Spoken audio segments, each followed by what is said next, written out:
Have you ever wondered why videos and photos inside of cars actually look really, really nice? Earlier this week, I filmed a video inside of my car and it spurred a lot of questions from my audience. So as a longtime professional photographer of over a decade, I actually have the answer for you.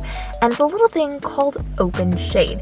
Now, this is really cool because it allows for really good light, but it also means that we are going to have that concealed shade so we don't have harsh shadows on our face. And it has to do with the roof of our car and the way the car is designed. So open shade is something we look for as photographers so that we can get a nice flat light on our subjects' faces. We can control and manipulate that light if we need to, but we also get the natural light, the sunlight, without it being harsh and overbearing and casting those really harsh shadows or making it hard to see. So when we do photos, we're looking for things that kind of block the light. We're looking to put our clients inside of shade of a wall or a building or something where the light exists and is illuminating the area but is not directly on our subjects. So in terms of a car, the roof is actually going to block that light for us, and then that light is going to come in through the windows, through the front windshield, and reflect off the things around us. So we're getting light that's bouncing in from outside on the pavement here, from the roof of our car, from the other sides of the things that we're around, so the buildings or whatever it happens to be. All that light is coming in, but it's open shade. So it has this nice, soft, natural look, but it's not going to be overbearing or create those really harsh shadows. Now, the nice thing about being in a car is that it's going to reflect off the front of the car. Now, this could be a little problematic if you have a car in a bright color that might reflect. It's called a color cast, and that could bounce some light color into your face. So I actually have a white car. That's bouncing really good light for me right now.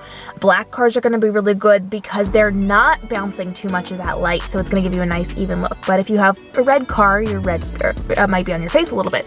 Or if you've got a blue car or a green car, you might have a bit of a green cast or a blue cast to your coloring. So you just have to be aware of that as you're working with it.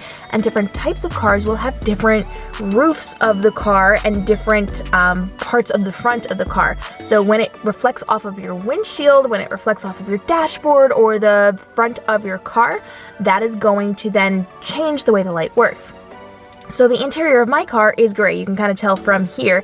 I do have that interior that's gray, but I've got the front of my car is white. So I'm bouncing all that light back at me so that people can see me, and that's going to work for you. Now, different types of cars may be slanted at different angles, so you may get more or less light depending on what type of car you're in. You just have to be mindful of that, and you have to be mindful of where the sun is coming in. So right now, this is a different time than I filmed my other one. When I filmed earlier, it was nice flat light. Right now, it is much harsher light because it's later in the day.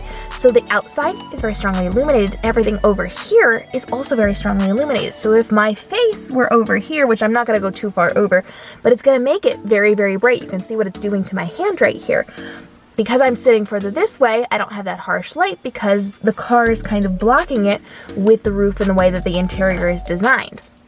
So you want to, when you're parking your car, because we're not filming while the car is rolling unless someone else is filming on our behalf, you want to make sure that you're angled so that that light is not streaming in too harshly. Now, I happen to be sitting in my driveway. This is just where my car is parked. But if I were to be driving around and I were going to then angle my car, I would do it differently so that the sun was maybe coming in behind me or over to the side and wouldn't be so harsh right here. But because this is where I happen to be parked in my driveway, this is just the way it is. I wasn't going to jockey it around for this video, but you can kind of see how the light is working and how it's illuminating like this area. This is going to get you a lot of like attention. So anything that's brighter is going to get more attention than the darker things. So you want to just make sure you're aware of your lighting situation as you're filming your videos.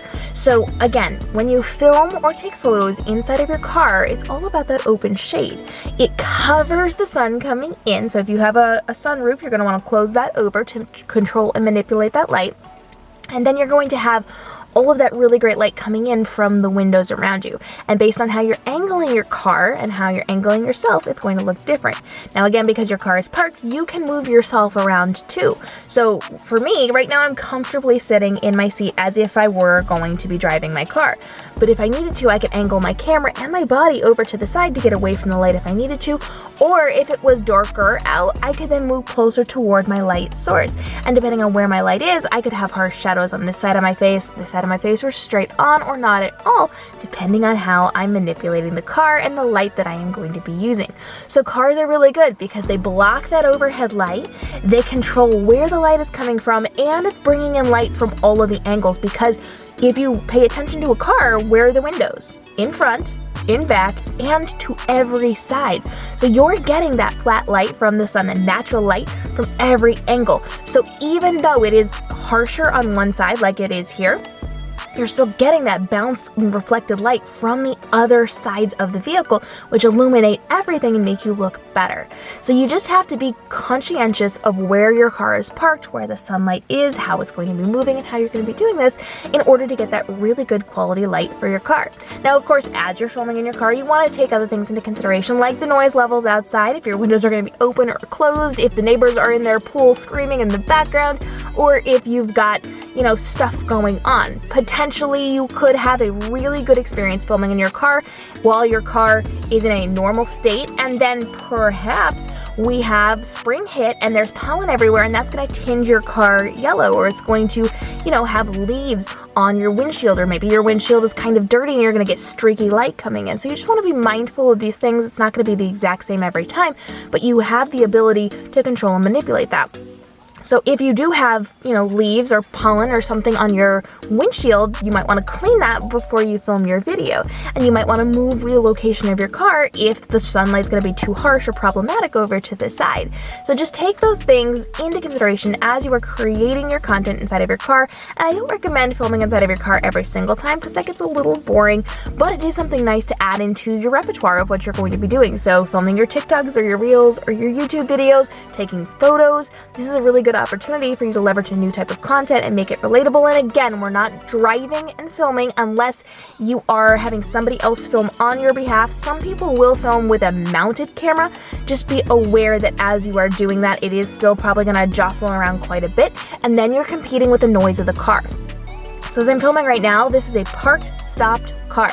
This is not a car that is in gear, the motor is not on, so I'm not competing with the level of noise coming from the motor or my air conditioner or my heater system or anything else. If you are going to be filming while your car is on, turn your radio off and make sure you have your air conditioner or your heating system down while you're doing your filming, unless it's something that doesn't involve you speaking, because it will make it very hard for people to hear you. But shooting in your car is going to be a really good opportunity for you to create content and get that really glorious light. And then you just want to be mindful when you're doing it so you don't have the super harsh sun or are trapped in like a thunderstorm that's super dark. But for the most part, throughout the course of the day, no matter what time of day, you should be able to get relatively good content. So if you need to film something and you simply don't have access anywhere else, and it is noon when the sun is the harshest, it's straight up in the sky, it's casting those harsh shadows, filming inside of your car for that muted light, for that concealed lighting, or for that open shade as we call it, is going to be really practical for you as you are creating your content. If you have more questions about how to create content in your car or in other locations, go ahead and drop those down below. Hit the subscribe and notification bell, because every single day we are dropping a brand new video to help you level up on TikTok, Instagram, YouTube, live streaming, and with the tools and resources you need to save yourself time creating your social content, so you do not have to stress about being present online and you can get back to running your business and living your best life. I'll see you in the next episode.